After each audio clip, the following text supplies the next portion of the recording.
Harp on Sports, the Bar, podcast, media, audio, and radio network. What do we have in store for you on this edition of the program? A little college football changes. 2 new rules go into effect, how they're going to affect the game, and why the college game mirroring the NFL game is only going to make both entities better. So we're going to look at that. Some say that losing the tradition, the things that make college football special.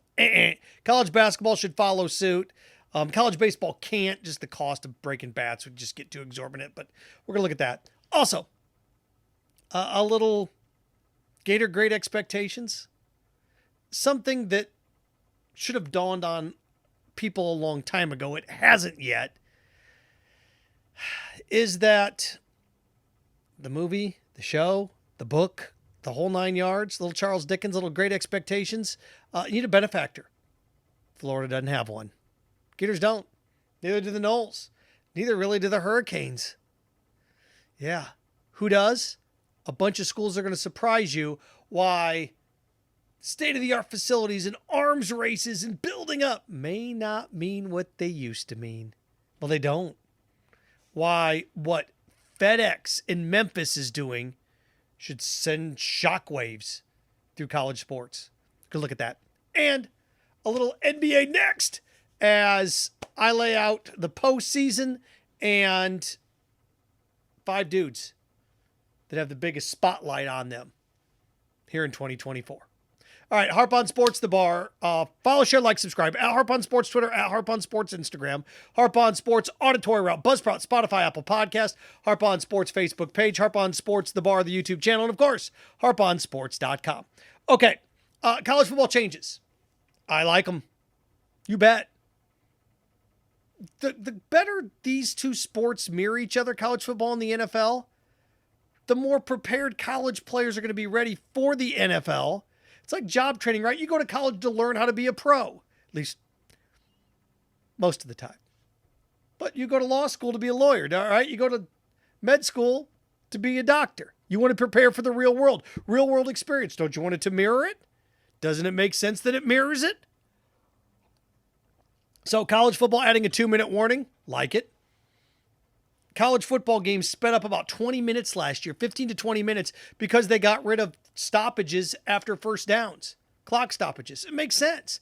Now, the final few minutes, it still stops in the second and fourth quarter, right? But there's no need for you to get a first down the first play of the game. The clock stops with 14:46 to go. That made no sense. Speed the thing up, throw a 2-minute warning in, creates drama. Sure, create drama at the end. It's what we want. So the NFL, you bet. Now, I'd like to see him go a step farther. I like my idea that if you don't use any of your timeouts in the first half, one of them carries over. But that only works if you don't use any of them. So if you keep all 3 of your timeouts, you get an extra one. Could you imagine a team having 5 timeouts? The drama that would create. And look, you can just have a timeout, stop the clock, 30 seconds, water, here we go. Which the 2-minute warning in college is not going to result in a TV timeout. It's just going to be a stoppage, 30 seconds, here we go. Like it a lot. And the other thing, communications in the helmet. It removes the holding up of the signs, the ridiculous hand signals coming in. You don't have to do those anymore. Speaker, mic, into the headset, into the helmet of the quarterback. There you go. It's a good thing. How's it a bad thing? How is making a sport more efficient? You eliminate scandals like the Michigan one. You're not stealing signs anymore if you've got communication. The NFL's been doing this for decades. Decades. This concept of the ridiculousness of the signals, like, ooh, it adds strategy. No, it doesn't add strategy. Come on.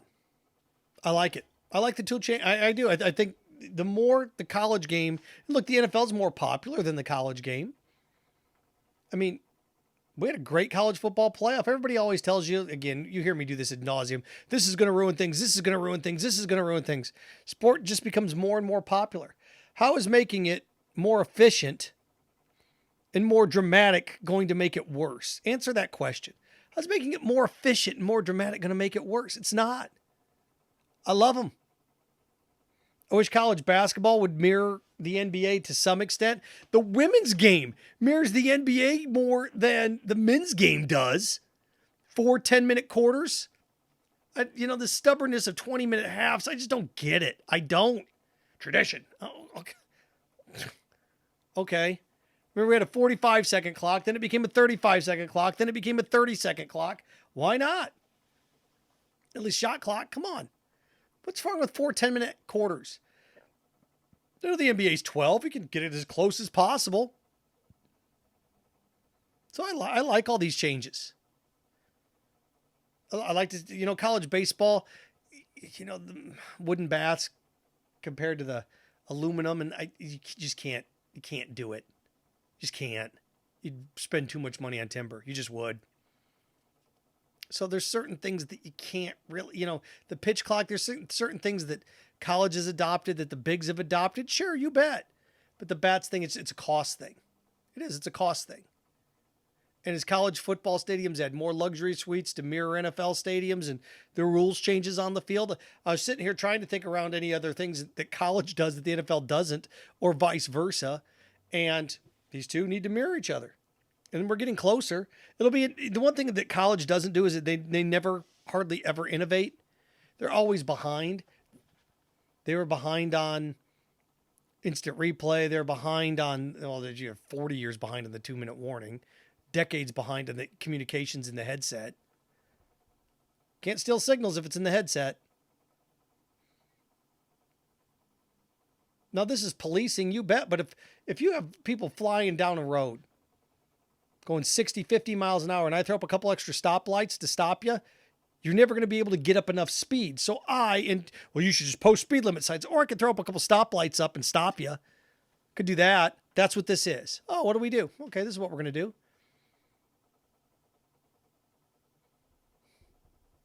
TSA warns you before you even check in, right? Don't bring this stuff on your bag. We're going to take it out. Idiots still do it, but they warn you. It's to speed things up to some extent. I don't know how making something more efficient is bad. I don't. And it's not change for change's sake. It's going to make the game more dramatic and more fun. Now, the thing that is different between the NFL and college is the postseason, overtime, right? And that's because collegiately you can still miss kicks. You let people bang it away in field goals in the NFL. And the NFL's tried to figure this out, and college thinks they have a pretty good system. But even colleges tweaked their system. Used to have to, you could go overtime. You had 6 or 7 overtimes. Then they start to force you to go for 2 after the second overtime. And then it just becomes a 5-yard line, 4-yard line. Try to score every time instead of back at the 25. They both of these sports are going to do this do-si-do when it comes to overtime. It changes constant. Look in the NFL this year. Nobody really knew the overtime rules. Or most people knew the overtime rules. The Super Bowl, some of the Niners players didn't know. Some of the Chiefs players didn't know. Postseason overtime different than regular season overtime. You could just set it up at the 25-yard line, 35-yard line and have at it. The problem in the NFL is you get a first down, these guys bang away 60-yard field goals all the time. Collegiately, they're getting better at it. But a 50-yard field goal in the NFL is like a 30-yarder in college. That's the only thing that really doesn't mirror in the kickoffs now. And this is going to be a 10-year trial and error science fair project when it comes to kickoffs. It has been for the last 5 or 6 years. Onside kicks, lining guys up 10 yards apart. You can't move, what the XFL did. Now that the NFL is going to try to mirror that to some extent, I don't. But the college football changes. I like them. The Michigan sign stealing thing will be over. Stealing, reading signs, that stuff's gone. So, good for college football for these things. I'd like to see the overtime or the timeout carry over into the second half. You'd speed up the first half even more if you did that. We'll see. So we got that. And from that into this, because I think that, the realization that schools that have tradition automatically had a bunch of money, not necessarily true.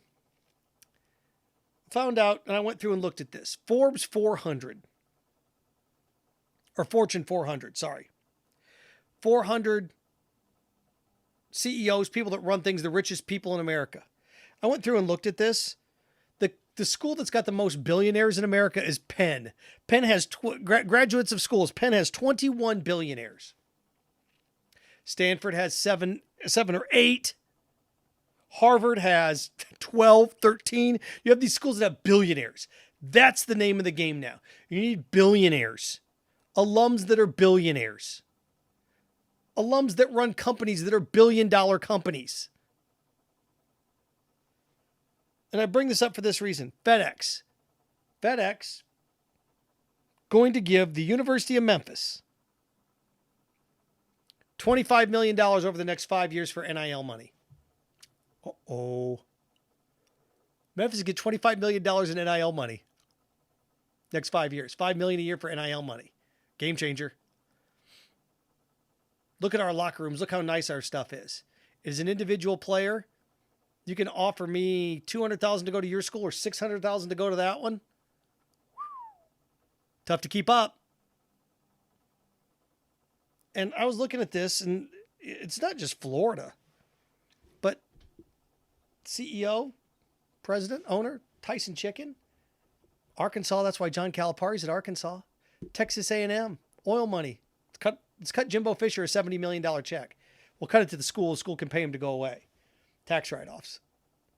When you've got billionaires, the game changes. And you know what FedEx is to Memphis, the hub. You'd think that Gatorade would be to Florida, but Gatorade's a Pepsi company, right? It's a subsidiary of Pepsi. So it's not like Gatorade can fork over $20 million. They could. Pepsi could. You look around and yeah, the Gators have boosters that are worth $500-600 million. Yeah, there's a couple of them. Getting them to pony up the cash. I've said this time and time again, getting you, John Q. Public, and everybody to donate $20-25 a month sounds nice. But when Memphis, think about this. Think how much money you have to raise. You have to raise $5 million a year to compete with Memphis. And Freddie Weeby in Florida Victorious, he's the right guy to lead that. He knows what he's doing. He does. He'll do a nice job of it. But boy, having a billionaire makes things a lot different, doesn't it? Hey, billionaire, help us out. Billionaire from Tyson Chicken. Let's get John Calipari. Billionaire Texas Oil, CEO, Exxon. Hey, Texaco, cut us a check. Who are those guys? And ladies. We call them the Walton kids, but they're in their 70s now, right? 60s and 70s. Sam Walton's daughters and sons, they donate money to Missouri. They donate money to Arkansas. They get printing money, man. You need that billionaire. I made $13 billion last year. I made $6 billion last year. Okay, well, 3 of that billion got to go somewhere. Going to donate to this charity, donate to that charity. You need a benefactor. Great expectations. Pip. You need somebody that's independently wealthy, that's got money that can, shove this money through. Or a major company. Look at major companies in major cities. You can Phil Knight out at Oregon. I mean, you've got Nike money. You just have these big, that's why Texas and SMU. I looked at it. SMU's got more billionaires than Florida. SMU has more billionaires than over 70% of the SEC. When you're a school like SMU and I've got more billionaire alum, I can buy my way out of things. Look at like T. Boone Pickens at Oklahoma State, upgraded all the facilities and all that. That was before the mega TV deals kicked in. Yeah. Had this even happened at my alma mater at Western Michigan? The Kalamazoo Promise happened, 16, 17 years ago? You get somebody that donated $1 billion to the school, to the state, so anybody that graduated from public school got their college paid for. You find somebody like that? A billionaire? That's how this thing's going to be won going forward the next 5 or 6 years.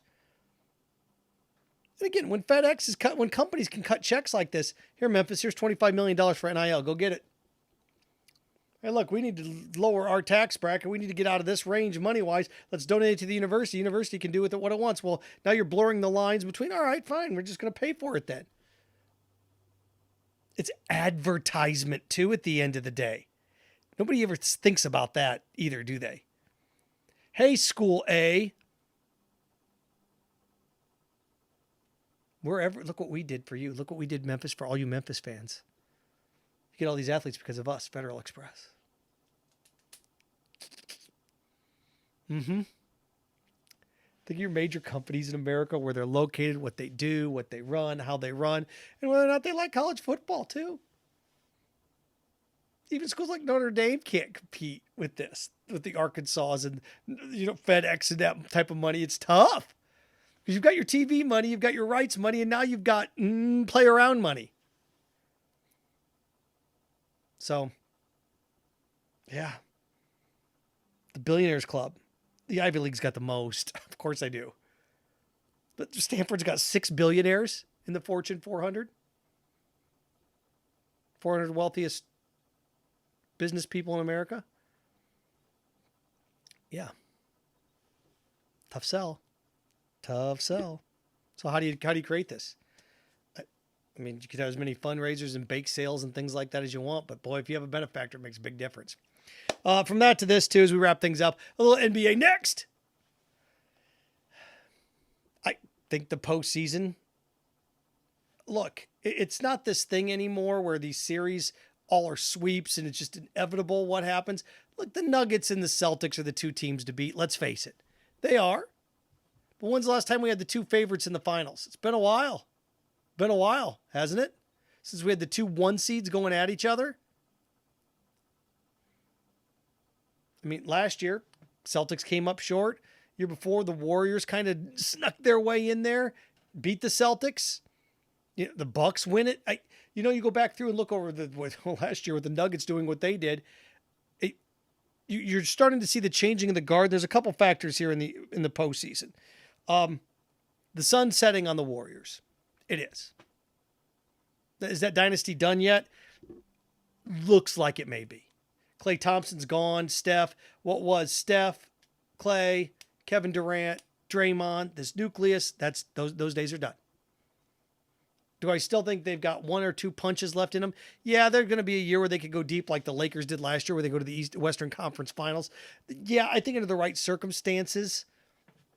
But, with Oklahoma City and Minnesota, what they have done the last few years, where Denver is right now, those 3 organizations, you start to look around and you're like, okay, even Dallas kind of figured it out a little bit. Phoenix, the Clippers, when they can stay healthy. You've got those middling teams in there that have aging stars. Kawhi Leonard, Kevin Durant, you're aging. Paul George, your aging stars there in the middle. And then the Lakers. It's going to be tough.